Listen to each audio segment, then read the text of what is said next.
எல்லாருக்கும் வணக்கம். நான் இப்போ ஹவுஸ் ஹஸ்பண்டாக இருக்கேன். உங்கள் சுபாஷ் ஷம்பி. என்னடா சண்டே எதுவுமே நான்வெஜ் எடுக்காமல் என்னடா போட்டு உருட்டிட்டு இருக்கான்னு பார்க்குறீங்க.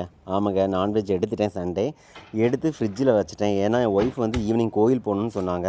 அதனால எப்போவுமே அவங்க ஆஃபீஸ் போகிற டைமில் குடிக்கிற அதே கவுனி அரிசி கஞ்சி ப்ரிப்பேர் பண்ணால் போதும் அப்படின்னு சொல்லிட்டாங்க.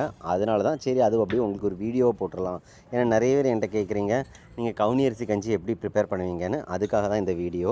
உங்கள் எல்லாருக்குமே தெரியும், நான் என் ஒய்ஃப்காக சமைக்கும்போது ஒவ்வொரு விஷயமும் பார்த்து தான் பண்ணுவேன். நீங்கள் எல்லாருமே கேட்கலாம், சூப்பர் மார்க்கெட்லேயும் சரி இல்லை ஆன்லைன்லேயும் சரி கவுனி அரிசி மிக்ஸ் வந்து தனியாக கிடைக்குதுன்னு. நான் கண்டிப்பாக அதெல்லாம் வாங்குறதே கிடையாது.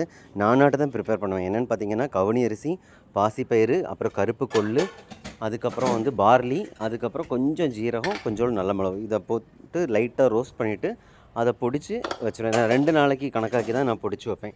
அதுக்கு மேலே எக்ஸ்ட்ராலாம் நான் வந்து பொடிச்சு வைக்கிறது இல்லை. ஏன்னா எக்ஸ்ட்ராவாக பொடிச்சு வச்சுட்டேன்னு பார்த்துக்கோங்களேன், அது வந்து அப்படியே டேஸ்ட்டு மாறிடும். அதுக்காக அப்பப்போ நான் வந்து பொடிச்சு அப்பப்போ நான் கஞ்சி வச்சு கொடுக்குறது.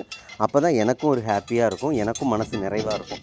சாப்பிட்ற என் ஒய்ஃபுக்கு திருப்தியாகவும் இருக்கும், வயிறும் நிறையும். ஏன்னா நம்ம லைஃப் பார்ட்னராக நல்லபடியாக பார்த்துக்க வேண்டியது நம்ம பொறுப்பு. அதனால் என் ஒய்ஃபோட ஒவ்வொரு விஷயத்துலையும், அது வந்து ஃபுட்டாக இருக்கட்டும் இல்லை எந்த ஒரு சின்ன விஷயங்களாக இருக்கட்டும், நான் ஒவ்வொரு விஷயமுமே பார்த்து தான் பண்ணுறது.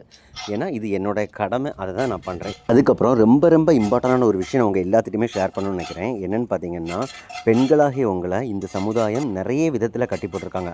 அதில் ஃபஸ்ட்டு விதம் என்னென்னு பார்த்தீங்கன்னா, இந்த சமையலுங்கிற விஷயத்தில் என்னென்னு பார்த்தீங்கன்னா, ஆண்கள் வந்து வீட்டில் சமைச்சாங்கன்னா அது அவங்களுக்கு பொழுதுபோக்கு, ஓகேவா? ஆனால் அதே இது பெண்கள் வீட்டில் சமைக்க வேண்டியது அவங்களுடைய கடமையாக மாறிச்சு. ஆனால் ஒரு ஆண் வந்து ஹோட்டலில் சமைக்கலாம், இல்லை ஃபாரினில் வேலைக்கு போகிறான்னா அங்கே ஃப்ரெண்ட்ஸ் கூட இருக்கும்போது சமைக்கலாம். ஆனால் பொண்டாட்டி இருக்கக்கூடிய வீட்டில் ஆண் சமைக்கக்கூடாது. ஏன்னா அது வந்து ஒரு பெரிய கொலை குற்றம்.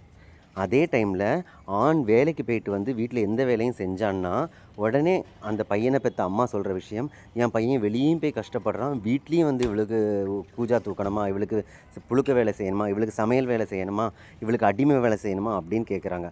அதே இது ஒரு பெண் வேலைக்கு போயிட்டு வந்தும் வீட்டில் இருக்க அவ்வளோ வேலையும் பார்க்குறாங்க. அது வந்து அவங்களுக்கு கடமை அப்படின்னு சொல்லி உங்களை கட்டி போடுறாங்க. அது மட்டும் இல்லை, என் பையன் வேலைக்கும் போய் சம்பாதிச்சு உனக்கு கொட்டி வீட்லேயும் வந்து உனக்கு வேலை செய்யணுமா அப்படின்னு சொல்லி உங்களையும் அசிங்கப்படுத்துகிறாங்க. இப்படி உங்களை அசிங்கப்படுத்துகிற இந்த அழகிய சமுதாயத்தில் தான் நீங்கள் மட்டும் இல்லை, உங்களை மாதிரி பல பெண்கள் வாழ்ந்துட்டுருக்காங்க.